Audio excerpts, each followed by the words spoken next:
tips. Two Texas lawmakers are advocating for change on behalf of John Barnes, a retired Santa Fe ISD police officer critically wounded during the May 2018 mass shooting. 6 years later, Barnes continues to fight for benefits. KPRC2 investigator Robert Arnold explains Barnes' case and how it's prompted a senator and congressman to push for legal reforms. Robert. Well, the bill being filed by Congressman Randy Weber and Senator Ted Cruz is called the Officer John Barnes Act. If it becomes law, it will set a deadline for something called the Public Safety Officers Benefits Program. This program falls under the Department of Justice and provides crucial financial support to families of officers killed in the line of duty and those catastrophically wounded. Barnes applied for this benefit, yet 6 years after the mass shooting at Santa Fe High School, he still hasn't gotten an answer as to whether he qualifies. Obviously, they need a deadline.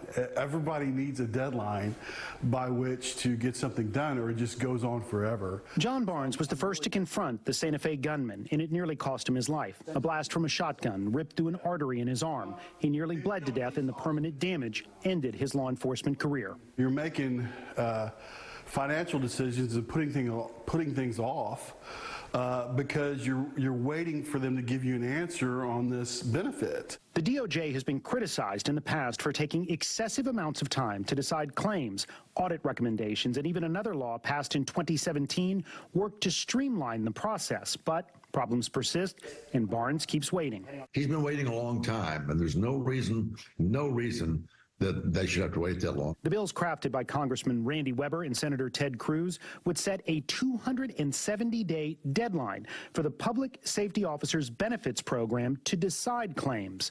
We owe it to our law enforcement officers like Officer Barnes, who has waited far too long to eliminate these bureaucratic barriers hindering their access to benefits, said Cruz.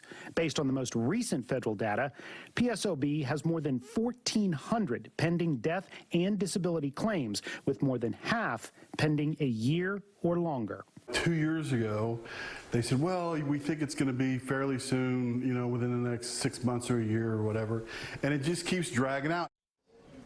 In going over that federal data, we saw determinations on claims made in as little as 49 days and as long as 7 years.